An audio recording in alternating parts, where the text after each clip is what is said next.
책 읽어주는 우진입니다. 다가오는 말들.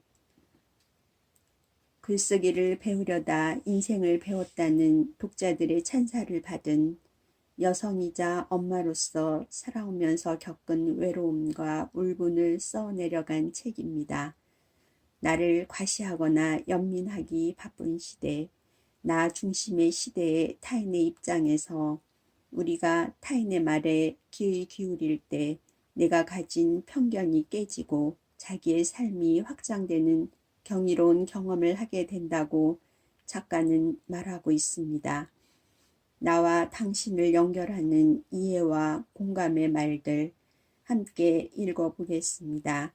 지은이 은유, 발행처 어크로스 출판그룹. 글쓰기는 나와 친해지는 일. 나는 왜 엄마만 미워했을까? 글쓰기 수업에 참여한 20대 여성이 써온 글의 제목이다. 맞벌이 부모 밑에서 자랐다. 집은 늘 서늘했다. 친구의 엄마들처럼 집안에 온기를 불어넣어주고 입시 전형에 같이 머리 맞대주기를 바랐기에 그렇지 않은 엄마를 원망했다. 우연히 싸울 때마다 투명해진다를 읽었고 엄마의 입장과 처지에서 처음으로 생각해보게 됐다.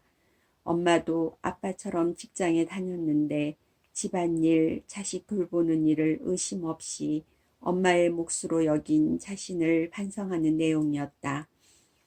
등장인물 각각의 입장이 잘 드러난 좋은 글이었다. 딸이 느꼈을 서운함도 엄마에게 주어진 삶의 무게도 이름으로만 존재하는 아버지의 가부장적 위치도 이해가 갔다. 아기는 없지만 고통받는 사람이 있을 때 우리는 구조의 문제에 눈 돌리게 된다. 그 글은 엄마의 노동이 자식이 성인이 되도록 모를 만큼 공적으로 논의되지 못했음을 상기시켰다. 독자로 하여금 자신의 손으로 돌아가 자기 관계를 돌아보게 했다. 그는 수업 마지막 날 내게 손편지를 건넸다. 지금까지 제 글이 이상하고 못났던 것은 배움이 부족해서라고 생각했어요. 필사를 하지 않아서, 단어를 많이 몰라서, 독서량이 부족해서. 그게 아니더라고요. 나를 생각하지 않아서였어요. 나를 바라볼 수 있을 만큼의 고독과 외로움이 괴로워서 그럴 때 늘 찾았던 친구들, 드라마, 영화, 책이 문제였어요. 나 자신과 생각보다 서먹한 사이란 걸 알았습니다. 글쓰기에 대한 귀한 깨우침이 담긴 고백이다. 나는 수업과 강연을 진행하면서 사람들이 자신을 믿지 못한다는 것, 아니 자기 삶을 진득하게 들여다보려 하지 않다는 것을 자주 느낀다. 그래 본 적이 없어서인 것 같다.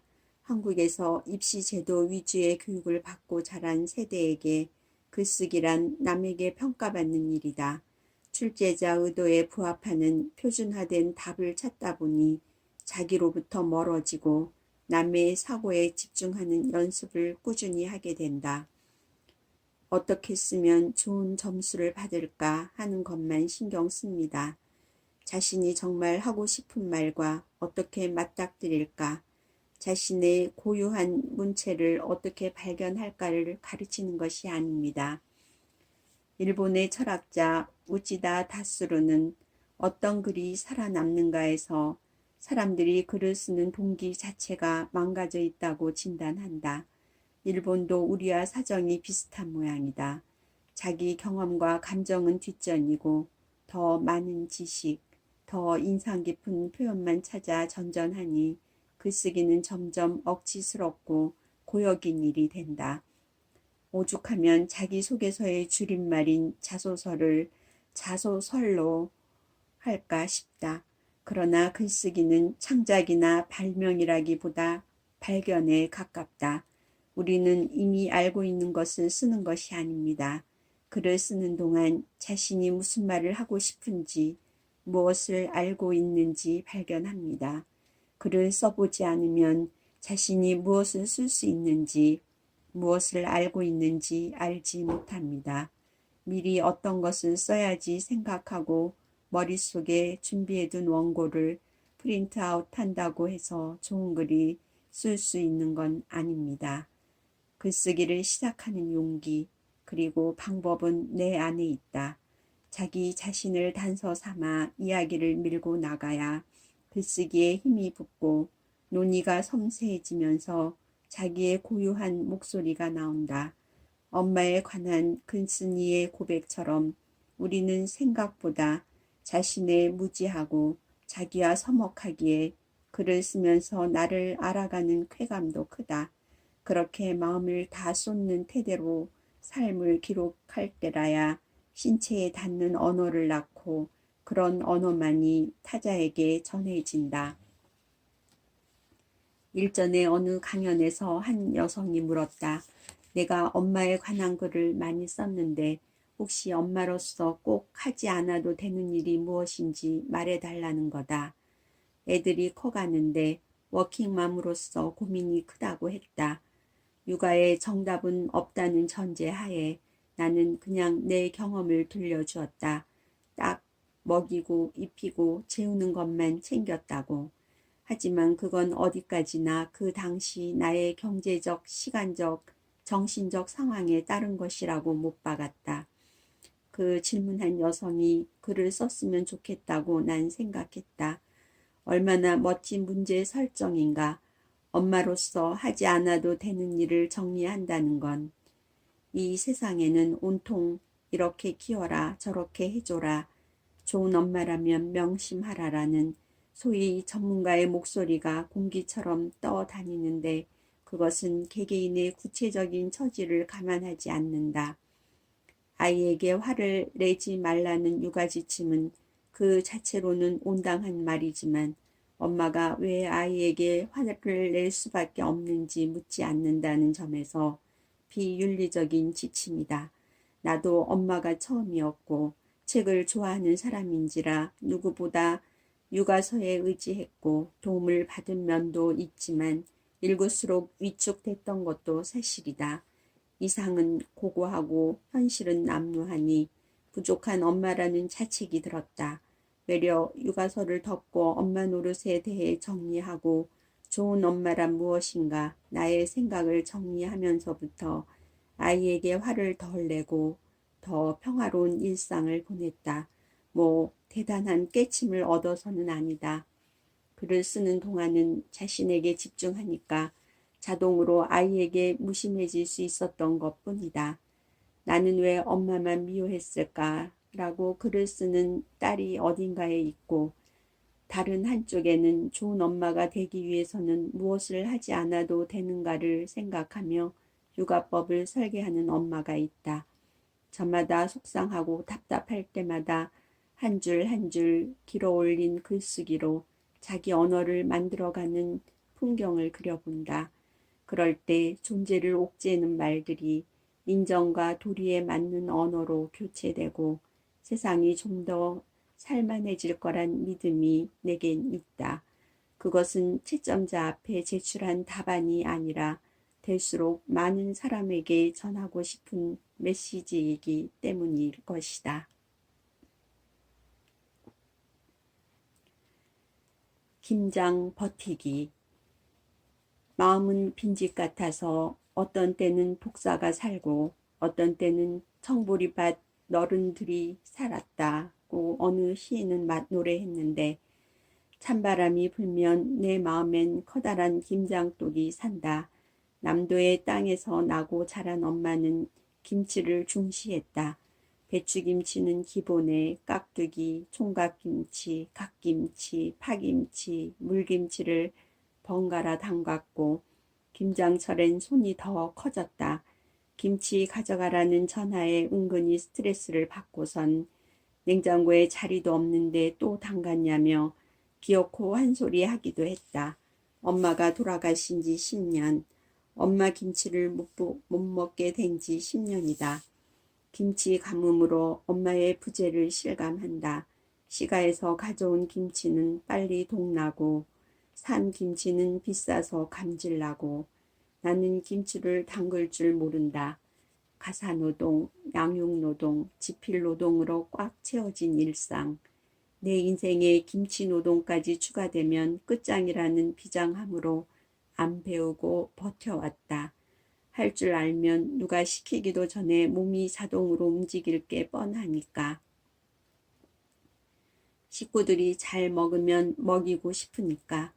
내가 나를 말리는 심정으로 김치 먹을 자유보다 일하지 않을 권리를 수호하고 있다. 이번엔 황석어젓을 사봤는데 고춧가루 빛깔이 안 좋아서 속상해. 올해는 절임 배추 써볼까 싶어. 요즘 시장에서, 거리에서, 버스에서, 목욕탕에서 나이 든 여자들은 둘만 모였다 하면 김장 얘기다. 마음에 김치가 사는 나는 이런 목소리를 줍고 다닌다. 머리가 허옇고 허리가 기역자로 굽어도 장바구니 달린 보행기를 밀고 다니면서 쪽파며 배추를 실어 나르는 동네 할머니를 본다. 살아계셨으면 77. 우리 엄마도 저희들처럼 억척스럽게 장 보고 김장을 하고 삭신이 쑤신다며 알아누우셨을까. 엄마는 그즘 부쩍 음식 간이 안 맞는다고 뭘 해도 맛이 없고 김치도 짜기만 하다고 낙심했다. 혀가 늙어가는 것도 김치 담그기가 중노동이라는 것도 30대인 나는 알지 못했다. 김장을 안 해도 된다는 것을 그 시절 엄마가 알지 못했듯이. 어쨌거나 나는 매년 김장김치를 먹는다. 파는 김치는 비위생적이며 당신 손으로 해주는 게 부모의 도리라고 여기는 시어머니가 담가주시고 가까운 이들로부터 사랑의 김장이 답지한다. 올해는 친구의 시골 노모가 담근 김치를 분양받았다. 양이 많다며 배추김치 한 통에 덤으로 총각김치랑 묵은지까지 보내주었다. 끼니마다 콕 쏘는 김치를 허겁지겁 먹어치우면서도 모간이 따끔하다. 한 여성이 소위 바깥일을 하려면 다른 여성의 돌봄 노동이 필요하듯이 내가 김치 담그기에서 해방되자면 누군가의 고단한 노역의 산물인 김치를 먹게 된다. 얼마나 손끝이 얼얼하도록 마늘을 까고 생강을 다지고 배추를 씻고 절이고 버무렸을까. 엄마표 김치라는 말이 그리운 말에서 징그러운 말이 되어간다. 자, 엄마의 자기 희생이 강요된 말, 넙죽 받아먹기만 하는 자들이 계속 받아먹기를 염원하는 말이다. 어느 소설가의 문학관에는 대하소설을 쓰는 동안 사용한 볼펜과 원고지가 탑처럼 쌓여 있다고 하는데 엄마들이 평생 담근 김치와 사용한 고무장갑을 한눈에 쌓아 놓으면 어떤 붉은 스펙터클이 나올지 상상해 본다. 어머니가 해주신 밥과 김치 먹고 굴러가는 자본주의 사회에서 절대 가시화되지 않는 이상한 노동. 피와 살로 스며서 똥으로 나가버리는 엄마의 땀. 부불 노동으로서 가사노동에 불꽃인 김장. 한 동료의 엄마는 80살을 맞아 김장을 안 한다고 선언했다고 한다. 늦은 은퇴다. 엄마들의 이딴 김장 파업 선언에 김치 낭민이 속출하는 또 다른 겨울 풍경을 그려본다. 딸 없으면 공감 못하나. 여자들과 달리 남자들은 동성 친구에게 힘든 얘기를 잘 안 한다고 남자 지인이 말했다. 그 자리에 4~5명이 대체로 동의했다. 내 아버지나 남편, 동료들을 봐도 결정적인 고민은 남들과 공유하지 않는 눈치였다. 나는 힘든 일이 생기면 친구랑 전화통 붙들고 운다. 친구의 긴급 호출도 물론 온다. 이런 차이가 어디서 오는지, 왜 그런지 토론했다. 한 중년 남성은 사회생활의 경쟁 시스템에선 하소연이 곧 약점이 되어 불리하니까 숨긴다고 했다. 여자들의 고민 공유, 즉 수다는 약자들의 연대라고 나는 말했다. 말해봐야 잃을 것도 없고 말이라도 해야 후련하니까. 일종의 궁여지책이다. 품앗이처럼 말하고 들어준다. 그러면서 나만 그런 게 아니구나 하며 타인의 처지도 공감하고 현실을 받아들이고 또 하루를 살아간다. 난 어려서부터 엄마가 친지들이랑 전화 통화하는 걸 엿들었으며 여자의 일생을 배웠다. 이런 소소한 일상의 누적이 여성의 공감 능력을 신장시켰을 거다. 반대로 센 척하느라 말하고 듣는 과정을 의도적으로 생략한 남성은 공감 능력을 학습할 기회가 없었을 테고, 수다를 떨지 않는 아버지들은 풀어내지 못한 자기 고충을 주사로 토한 것도 같다. 모든 존재의 행위는 저 살려고 하는 일. 여성학자 벨 훅스가 말한 감정적 자기 절단이 남자들 생존에 유리한 시대가 있었다. 그 긴 세월 부작용이 일상의 폭력을 낳았음을 미투 운동이 증명한다. 미투 운동이 일자 술렁이는 여자들에 비해 남자들은 잠잠했다. 참회하느라 그런다. 캥겨서 그런다. 조심하느라 그런다. 의견이 분분하지만 내가 볼 땐 몸치처럼 주춤했던 것 같다.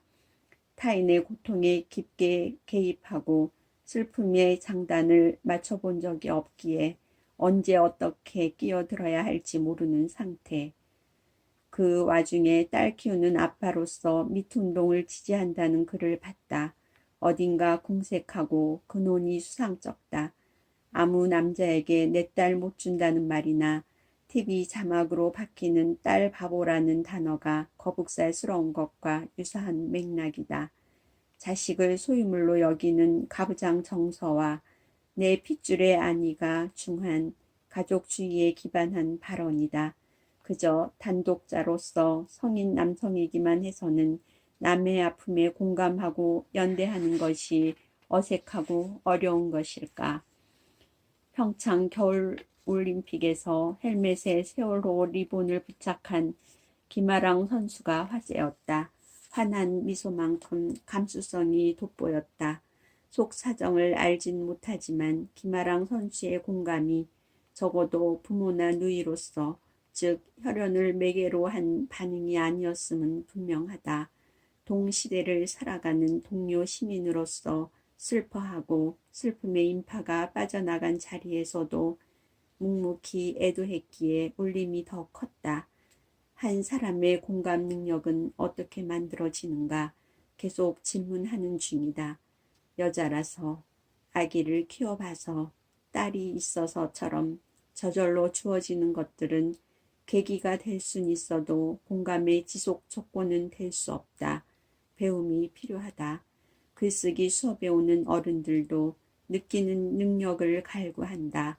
남일에 무관심하면 더 빨리, 더 높게 사회적 성취를 일굴 수 있을지 모르겠으나 자신과의 서먹함이나 관계 맺기의 무능함으로 인해 삶의 다른 한쪽이 허물어지는 탓이다.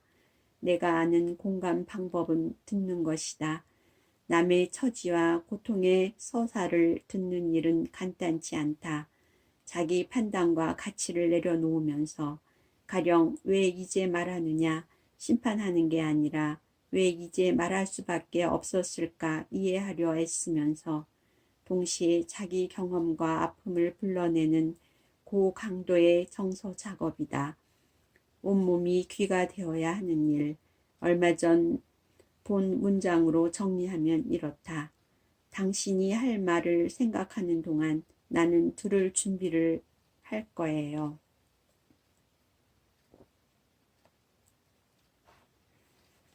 나를 아프게 하는 착한 사람들. 오빠가 30대 초반에 병을 얻은 뒤 엄마는 모임만 갔다 오면 눈물 지었다. 특히 명절이나 생일 등 가족 행사에서 다른 친척이 자식 얘기하는 걸 견디지 못했다. 오빠 또래의 사촌들이 취직하고 결혼하고 아이를 낳았다는 평범한 얘기는 그런 평범한 삶에서 멀어진 듯 보이는 자식을 둔 엄마를 소외시켰고 스스로의 처지를 비관하게 했다. 운명의 얄궂음일까? 유독 공개적인 자식 자랑으로 엄마를 힘들게 했던 한 친척의 생일날 엄마는 갑자기 돌아가셨다. 장례를 치른 후 엄마가 말했다. 엄마가 외숙모에게도 하소연을 종종 했다고 한다. 유일한 기댈 곳이었을지도 모른다. 외숙모는 짝 채워 장가까지 보낸 외아들을 사고로 잃는 큰 아픔을 겪었다. 그 후 친지 누구도 당신 앞에서 자식 이야기를 일절하지 않았다면서 가까운 사람들로부터 그런 배려를 받지 못한 내 엄마가 많이 힘들었을 거라고 말했다. 그때만 해도 사실 나는 엄마의 괴로움에 공감하기보다 엄마의 나약함을 원망했다. 가족 얘기가 그 자체로 차별과 배제의 언어가 될 수 있음을 깨달은 건 다른 개별적 죽음, 그리고 사회적 비극을 접하면서다. 세월호 유족은 다른 사람하고 술 마시면 감정 표현을 제대로 할 수 없어서 유족들끼리 만난다고 했다. 눈치 보지 않고 웃고 싶을 때 웃어도 되고 울고 싶을 때 울어도 되니까. 가족 지상주의 사회에서 가족이 온전치 못한 이들이 감당해야 하는 일상의 소외는 비슷한 풍경으로 나타난다. 일본의 철학자 나카지마 요시미치는 차별 감정의 철학에서 이렇게 말한다. 모든 애정의 표명 중에서 가족의 표명만이 안전한 특권을 가진다. 어떠한 빈축도 사지 않고 어떠한 비판도 받지 않는다. 이는 가족복이 없는 사람, 가족이 없는 사람, 아니 한 발 더 나아가 가족을 사랑할 수 없는 사람, 가족을 미워하는 사람, 원망하는 사람, 인연을 끊고 싶은 사람들에게는 대단히 잔혹한 현실이다. 일터에서 동료의 괴롭힘으로 자살한 현장 실습생 김동준 군 어머니를 만났다. 근황을 얘기하던 어머니는 가족 모임에 나가기가 싫다며 눈시울을 적셨다. 조카들을 보면 아이 생각이 나고 동준군 외할머니는 죽은 지 몇 년이 지났는데 아직도 온다고 핀잔을 주고 마음 정리 잘 하라고 형제들은 당부하는데 그 자리가 불편하다고 그렇다고 안 가면 더 걱정하니까 안 갈 수도 없다고 했다. 친구들 모임은 좀 낫지만 사정은 비슷하다. 한창 친구의 아이들이 군대 갈 즈음이라 만나면 군대 보내고 면회 가고 제대한 얘기가 화제다. 같이 기뻐하고 안도하다 문득 울컥한다. 나 눈물 나. 내 아들 잘 났어. 속내를 터놓기도 하지만 답답하다. 분명 그 자리에 있는 이들이 나를 아프게 했는데 나한테 뭐라고 말한 것도 아니고 때린 것도 아니라서 그게 미치고 환장할 노릇이라고 토로했다. 나는 동준군 어머니와 페이스북 친구다. 동준군 또래인 내 아이의 군 입대와 제대 소식을 SNS에 올렸다. 막연히 생각은 했다. 혹시 이 포스팅을 군 의문사 유가족이 본다면 마음이 아프겠다고. 그러나 자식을 군에 보내는 두려움조차 누군가에겐 복에 겨운 투정처럼 여겨질 수도 있겠다는 생각까진 이르지 못했다. 동준군의 어머니처럼 세월호 사건으로 자식을 잃은 부모도 여느 집 청년의 군 입대 소식에 눈물 지었을지 모르겠다. 아이는 떠나도 부모의 자식으로는 계속 나이를 먹는다. 동준군 어머니의 바람은 소박했다. 내 앞에서 아무도 자식 얘기를 하지 말라는 부탁이 아니라 나도 자식 얘기하고 싶다는 간청에 가깝다. 죽고 없지만 우리 아들 얘기할 수 있다고 봐요. 근데 내가 얘기를 하면 사람들이 초긴장해요. 옆구리 쿡쿡 찌르거나 아예 마음 아프다고 말하지 말라고 하고 나도 어느 정도 풀어야만 감정이 사라지는데 계속 누르고 있어야 되잖아요. 친구들한테도 그랬어요. 니들이 애들 군대 얘기, 손자 얘기할 때 나도 맨날 생각나고 슬퍼. 그래도 나는 웃으면서 니들 얘기 듣고 잘했다고 하는데 친구라면서 내가 동준이 얘기하면 왜 불편해 하냐고요. 살고 죽고 아프고 병들고 생로병사도 삶이에요. 결혼하고 연애하는 것만 삶이 아닌데 그것도 삶이냐고, 그 과정을 이기는 것도 삶인데 왜 그런 얘기를 편안하게 못 들어 넘기냐. 그게 서운하죠. 우리 엄마도 아픈 자식 얘기를 어디서든 후련하게 할 수 있었으면 우라가 풀렸을까? 좀 더 오래 살았을까? 동중군 어머니 말씀에서 엄마가 감내한 외로움의 크기를 짐작한다. 피부치인 나도 감정노동을 거부했다. 나 역시 인생 최대의 난국을 보내는 중이어서 같이 무너질까봐 엄마를 더 피했다. 만약 어느 자리에서든 엄마가 위축되지 않고 괜찮은 척도 하지 않고 당당하게 자기의 아픔을 떠들었다면, 듣는 사람들이 동정이나 입막음이 아닌 토닥이는 눈길로 들어주었다면 적어도 자신의 존재가 통째로 세상에서 삭제되는 시선의 차별을 겪진 않았을 것 같다. 동중군 어머니는 자식이 그리울 땐 가끔 기사를 검색해 읽는다고 했다. 그렇게 아이를 기억하는 게 슬프지만 그게 세상과 자식 이야기를 나누는 방법인 것이다. 아이가 허술한 시스템에 의해서 죽었고, 그렇게 자식을 보낸 사람들은 아이를 배려하지 못한 세상과 사람에 대한 분노가 있다고, 그것을 표현하는 것도 받아들이는 것도 자연스러웠으면 좋겠다고 당부했다. 우리 엄마의 친척이 동중군 어머니의 친지가 그랬듯이 악이 없는 농담과 별 생각 없는 자랑에 차별의 싹이 숨어 있다.